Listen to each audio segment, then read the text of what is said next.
নমস্কার বন্ধুরা, আমি উদ্ধব। আপনারা দেখছেন ফিটনেস গার্ডেন। আজকে যে বিষয়বস্তু নিয়ে আলোচনা করব, সেটা একটা অতি গুরুত্বপূর্ণ বিষয়। সমস্ত কিছু তো আমি জানিয়ে দিই, আমি কিছু সিক্রেট রাখি না আমার মধ্যে। আমি যেগুলো আমার বাগানে তৈরি করি, আমার ছাদে তৈরি করি, আমি কিন্তু সমস্ত কিছু আপনাদের সাথে শেয়ার করি। তাই আজকে যে বিষয়টা সেটা হচ্ছে ইনজেকশন। এই ইনজেকশন কথাটা গাছের সাথে কিন্তু অনেক পরিচিত। আপনার আগেও দেখেছি যে ইনজেকশন একটা গাছে যখন আমরা ফুল বা ফল ধরাই ছোট গাছে, যেটা আগে মানুষ দেখেনি যে একটা গাছে এত বড় ফল হলো কি করে, একটা গাছে টবের গাছে এতগুলো লাউ হলো কি করে, একটা কুমড়ো হলো কি করে, তখন কিন্তু অনেকের মধ্যে প্রশ্ন হয় যে এটা ফলের মধ্যে ইনজেকশন পুশ করা বা গাছের মধ্যে ইনজেকশন। কিন্তু বিশ্বাস করুন, আমরা তো বিজ্ঞানী না, আমরা জানি না। আমার তো জানা নেই, কে করে জানি না, আমি কোনোদিন দেখিও নি, কোনোদিন শুনিও নি, মানে যে ইনজেকশন দিয়ে গাছ তৈরি হয়। কিন্তু হ্যাঁ, ইনজেকশন পদ্ধতির মাধ্যমে কিন্তু গাছ হয়। ইনজেকশন পদ্ধতি কি? একটা ট্যাবলেট আমরা খেলাম, পেটে গেল, হজম হলো। সেই হজম হওয়ার পরে সেই মানে উপাদানগুলো ওই ট্যাবলেটটা তার মধ্যে রক্তরসে আসে। রক্তরসে আসার পরে তারপর কিন্তু সেই ট্যাবলেটের অ্যাকশন বা ক্যাপসুলের অ্যাকশন শুরু হয়। তো প্রসেসিংটা একটু দেরি হয়, আধা ঘন্টা লাগে। যে কোনো ট্যাবলেট বা ক্যাপসুল যদি আপনি সেবন করেন কোনো রোগের জন্য, সেই রোগটা সারতে কিন্তু মানে কার্যকারিতা শুরু হয় কিন্তু তার আধা ঘন্টা বাদ দিয়ে। কিন্তু ইঞ্জেকশন দিলে কিন্তু 5 মিনিটের মধ্যে হয়, কারণ ইঞ্জেকশনটা ডিরেক্ট কিন্তু আমাদের শরীরের রক্তের মধ্যে দিয়ে দিচ্ছে। তাহলে প্রসেসিং সময়টা কমে যাচ্ছে। এবার গাছের ক্ষেত্রে ইঞ্জেকশন পদ্ধতিটা কি? কোনো কেমিক্যাল গাছে ইনজেক্ট করা হয় না, ইনজেকশন পুশ করা হয় না, ফলে ইনজেকশন পুশ করা হয় না। কিন্তু কি করে ইনজেকশন দেওয়া হয় সেটা হচ্ছে, আমি যেই সারগুলো বলি যে অর্গানিক পদ্ধতিতে আপনারা সার করবেন, সেই সারগুলো আমরা জলের মধ্যে ভিজিয়ে রাখবো। ভিজিয়ে রেখে সেই সার, সেই জলটা মানে সারের যে গোলানো জলটা, সারের সমস্ত উপাদানগুলো জলের মধ্যে মিশে গেল। এইবার সেই জলটা যদি আমি গাছের গোড়ায় দিই, তাহলে বুঝতে পারলেন অনেকটা কিন্তু ইনজেকশনের কাজ করলো। তাহলে সেই জলটা যদি আমরা গাছে দিই, ডিরেক্ট গাছ পেয়ে গেল। আর যদি ধরুন হাড়ের গুঁড়ো, শিং চাছা, স্টেরামিল, সর্ষের খোল, বাদাম খোল, এগুলো যদি আমরা গাছের গোড়ায় দিই, প্রসেসিং হতে টাইম লাগবে। ট্যাবলেট বা ক্যাপসুলের মতো কিন্তু কাজ হবে। আমি হয়তো বোঝাতে পারছি আপনাদের। তো সেক্ষেত্রে গাছে জল পড়বে, সেটা গলবে, গাছের গোড়ায় যাবে শিকড়ের মাধ্যমে, তারপর কিন্তু যেতে 7-8 দিন সময় লাগবে গাছের ক্ষেত্রে। আর যদি ইনস্ট্যান্ট গাছকে এনার্জি দিতে চান, বাড়াতে চান, গাছকে সবুজ রাখতে চান, ভালো রাখতে চান, সুস্থ রাখতে চান, গাছের রোগ প্রতিরোধক ক্ষমতা আপনি বাড়াতে চান, তাহলে কিন্তু আমাদের সারটাকে জলের মধ্যে ভিজিয়ে রাখতে হবে। 24 ঘন্টা পর থেকে সেই জলটা যদি গাছের গোড়ায় দিই, তাহলে কিন্তু আমরা ডিরেক্ট পেয়ে যাবো। আমি একটা ছোট্ট নমুনা দেখাই। তো আমি একটা বলেছিলাম আমার মিশ্র সার আমি বানাই। বাদাম খোল, নিম খোল, হাড়ের গুঁড়ো, স্টেরামিল এর মধ্যে সব রয়েছে, ঠিক আছে? এই যে জাস্ট এইটুখানি এক মুঠো আমরা যদি এরকম 5 লিটার জলের মধ্যে এরকম ভিজিয়ে রাখি, জলের মধ্যে আমি দিয়ে দিলাম, এরকম আমি ভিজিয়ে রাখলাম, ভালো করে বুঝবেন। এই যে আমরা ভিজিয়ে দিলাম এইভাবে, এবার এই অবস্থায় থেকে গেল। ধরুন আমি 24 ঘন্টা রাখলাম বা 48 ঘন্টা রাখলাম। এবার কি করব? এইটা আমি, আমার তো এইটুখানি জলে আমার পুরোটা গাছ হবে না, তার জন্য আমি একটু বেশি জল নিয়েছি। আপনি এদিকে আসুন, আপনারা তাহলে দেখতে পারবেন আমি কি করে ভিজিয়ে রেখেছি। এটা হচ্ছে ইনজেকশন পদ্ধতিতে গাছ। ভালো করে দেখুন, আমি জলটা পরিষ্কার করছি, ভেতরে দেখুন। এই যে এটা 200 লিটার ড্রাম কাটা। এই যে আমি তলার দিয়ে তুলছি, দেখুন। এই যে, এই যে হাত দিয়ে আমি তুললাম, ভালো করে দেখুন সেই মিশ্র সার এই যে তলায় পড়ে রয়েছে, ঠিক আছে? এইটা ধীরে ধীরে জলে তাড়াতাড়ি গলছে, গাছের গোড়ায় কিন্তু তাড়াতাড়ি গলে না।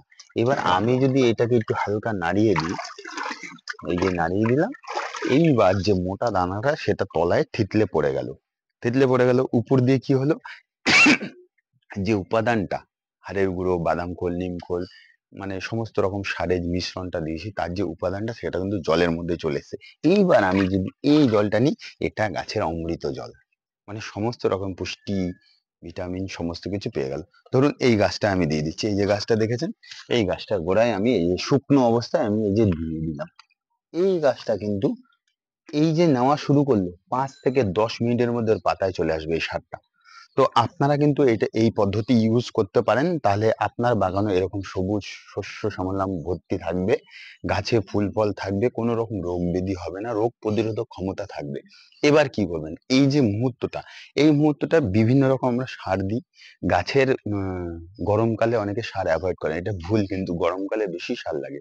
কারণ আমি বলছি, গরমে প্রচন্ড তাপ, সেই তাপ কিন্তু সহ্য করার জন্য যে ক্যাপাসিটিটা, যে ইমিউনিটিটা, ওই ইমিউনিটিটা কিন্তু গাছের থাকা দরকার। তার জন্য কিন্তু গাছকে অবশ্যই খাবার দিতে হবে। এক্ষেত্রে কি করবেন, এক্ষেত্রে এরকম ইনজেকশন পদ্ধতির মাধ্যমে জলের সাথে মিশিয়ে সার দিয়ে সেই জলটা দেবেন।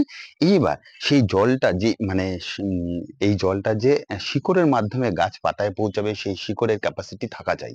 তো শিকড়ের ক্যাপাসিটি বাড়ানোর জন্য, মানে গাছকে হজম শক্তি বাড়ানোর জন্য রুটের একটু পাওয়ার দরকার, মানে শিকড়ের একটু পাওয়ার দরকার। যদি শেকড় কাজ না করে, তাহলে কিন্তু আমরা খাবার যতই দিই, ডিরেক্ট দিই, ইনজেকশন পদ্ধতির মাধ্যমে, মানে জলে গুলে দিই বা শস্যের খোল পচা জল দিই, যাই দিই, কিন্তু গাছের পাতা পর্যন্ত পৌঁছাতে পারবে না। তার জন্য শেকড়ের কার্যকারিতা দরকার। শেকড়ের কার্যকারিতা কে বাড়িয়ে দেবে?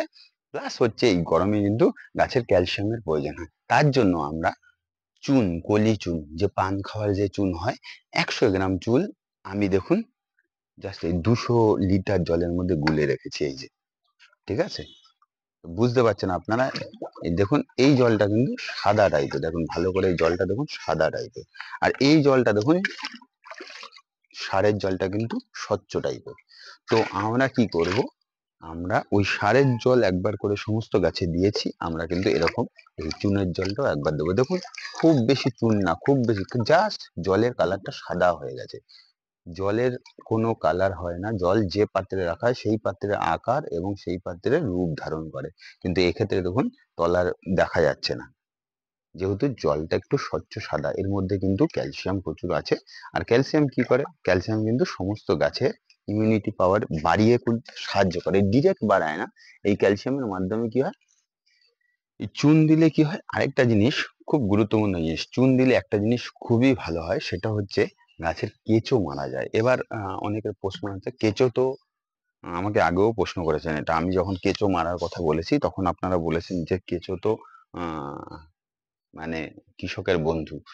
কেঁচো কৃষকের বন্ধু, কোন কৃষকের বন্ধু? জমিতে যারা চাষ করে, জমি হার্ড হয়ে যায়, কেঁচো উর্বর করে দেয়, তারপরেও কিন্তু লাঙল দিলে আলগা হয়ে যায়, এটাই কেঁচোর কাজ। আর ইয়ে উম, বাতাস চলাচলে সাহায্য করে রুটের মধ্যে, এটা হচ্ছে কেঁচোর কাজ। কিন্তু যখন টবের মাটিতে কেঁচো চলে আসবে, তখন কি করে, সেটা হিতে বিপরীত করে। প্রথমত টবের মাটিতে যখন আসবে, ওর খাবার কি, আপনি যা খাবার দেবেন সেটা খেয়ে নেবে, আর সেটা খেতে না পারলে কচি শিকড় খেয়ে নেবে। কচি শিকড় খেলে কি হবে, কেঁচো যখন কচি শিকড় খাবে, তখন নতুন করে রুট হবে না। নতুন করে রুট না হলে আপনি যতই খাবার দেন, আপনার গাছ কিন্তু থমকে থাকবে, বাড়বে না। আশা করি বোঝাতে পারছি ব্যাপারটা। তো টবের ক্ষেত্রে কিন্তু কেঁচো খুব খতরনাক, মারাত্মক একটা ক্ষতি করে গাছের, নতুন শিকড় বাড়তে দেয় না। তাই কিন্তু এই চুন জল দিলে কেঁচোটা কিন্তু, এটা আমার বাস্তব অভিজ্ঞতা থেকে বলছি, আমি নিজে করেছি। এবার আসুন দেখাচ্ছি। ধরুন এই গাছটায়, এই যে, এইটা একটা লেবু গাছ, এই লেবু গাছটার মধ্যে, এটা ভ্যারিগেটেড লেবু, এর মধ্যে কেঁচো হয়েছে। কেঁচো হলে তাই সেটা আপনি বুঝতে পারবেন, যখন একটু গাছ পরিষ্কার করবেন, মাটি একটু খুঁড়বেন, তখন কেঁচো দেখা যায়। আর তারপরে গুড়ি গুড়ি দানাও থাকে এর মধ্যে, আমি এই যে দিয়ে দিলাম। এই কেঁচোটা কিন্তু এখানে মারা যাবে। চুন জলটা কেঁচো সহ্য করতে পারে না, যেমন জোঁক নুন সহ্য করতে পারে না, চুন জল কিন্তু কেঁচো সহ্য করতে পারে না, কেঁচোটা মারা যায়। আর কেঁচোটা মারা যাওয়া ভালো, আর যে কেঁচোটা মারা যাবে সেটাকে বের করতে হবে না, ও ওখানেই কেঁচো সার হিসাবে মরে গিয়ে কেঁচো সার হয়ে যাবে। তো যাই হোক, ভিডিওটা কেমন লাগলো অবশ্যই কিন্তু জানাবেন। আর আমি আরেকটা কথা না বললে নয়, আমি 2 মাস ছিলাম না। তো অনেকে অনেক কমেন্ট করেছেন, আমি কারো উত্তর দিতে পারিনি। আর এত কমেন্ট জমে গেছে, আমার দ্বারা সম্ভব না, 7-8 দিন লিখতে হবে। তো আমার দ্বারা সম্ভব না, তাই সমস্ত প্রশ্নের উত্তর আমি একটা ভিডিওর মাধ্যমে দেবো। উত্তর পর্ব, প্রশ্ন পর্ব, 1-2 করে, এরকম 2-1টা ভিডিও করে আমি সবার উত্তর দেবো, কথা দিচ্ছি। আর ভিডিও এবার থেকে আবার কন্টিনিউ হবে। আমি মানে আমার কাজের জন্য একটু বাইরে গেছিলাম, সে আমি পরে বলবো ওখানে। আর গাছকে সবুজ রাখতে গেলে অবশ্যই কিন্তু ইনজেকশন পদ্ধতি ব্যবহার করবেন, সারকে জলে ভিজিয়ে ৪৮ ঘন্টা রেখে সেই সারটা গাছের গোড়ায় দেবেন, তাহলে ডিরেক্ট পেয়ে যাবে। আর চুন জলটা কিন্তু মাসে ১ আধ বার বা ২ মাসে ৩ মাসে ১ আধ বার কিন্তু অবশ্যই আপনারা দেবেন। দিলে কি হবে, ছোট ছোট গাছ, এই যে দেখুন ফল, গাছকে এত সুন্দর করতে লাগে, এটা দেখুন জাস্ট ১২ ইঞ্চি একটা টবে দেখুন আমাকে ছাড়িয়ে চলে গেছে, ঠিক আছে? আমাকে ছাড়িয়ে, আমার হাইটটা বুঝতে পেরেছেন? আমাকে ছাড়িয়ে গেলে ১২ ইঞ্চি টবের মধ্যে গাছের গ্রোথ দেখুন, গোড়াটা দেখুন কি সুন্দর পরিষ্কার পরিচ্ছন্ন গাছ। এখানে ছোট গাছ, তাও দেখুন কি সুন্দর, এই যে সবেদা হয়ে রয়েছে এখানে। ছোট গাছ, এগুলো চারা তৈরি করা হচ্ছে। এখান থেকে আসুন, আমরা অনেক ফল ফেলে দিচ্ছি, তারপরেও দেখুন কি গাছের গ্রোথ দেখুন। অর্গানিক পদ্ধতিতে গাছ ভালো হয় না, আপনাদের ইনঅর্গানিক করতে হবে, এটা কিন্তু সম্পূর্ণ ভুল ধারণা। টোটালি অর্গানিক পদ্ধতিতে পেয়ারা পাতা আমার সাইজ দেখুন, পেয়ারা পাতার সাইজ দেখুন, এখানে আমি ২টো করে পেয়ারা ফেলে দিচ্ছি, একটা রাখবো ফল বড় করার জন্য। এটা ভেরিগেটেড গাছ, ভেরিগেটেড গাছেও দেখুন ফুল চলে এসছে। তো আমি যেটা বললাম সেটা যদি আপনারা অবলম্বন করেন, অবশ্যই আপনারা কিন্তু রেজাল্ট পাবেন, এর ভালো রেজাল্ট পাবেন। ইনজেকশন পদ্ধতি ইউজ করবেন, আর চুন জলটা কিন্তু অবশ্যই দেবেন মাসে ১ আধ বার। তাহলে কি হয়, শুধু কেঁচো না, বিভিন্ন রকম অপকারী ছত্রাক, ইনসেক্ট যেটা জমির মধ্যে থাকে, মাটির মধ্যে থাকছে টবের, সেগুলো কিন্তু মারা যাবে। আর গাছ ক্যালসিয়ামের যোগান দেবে, গাছের হজম শক্তি বাড়াবে। আরেকটা কথা যেটা না বললেই নয়, ওই ১ম এই আমি বলেছিলাম, গাছে কিন্তু কখনো ইনজেকশন দেওয়া হয় না। আর গাছের গোড়া খুঁচিয়ে কিন্তু এগুলো দিতে যাবেন না, তাহলে কিন্তু উপরের রুট গুলো ছিঁড়ে যাবে। তো ভিডিওটা কেমন লাগলো? অবশ্যই কিন্তু কমেন্টে জানাবেন ভিডিওটা কেমন লাগলো। ভালো থাকবেন, সুস্থ থাকবেন, দেখতে থাকবেন ফিটনেস গার্ডেন।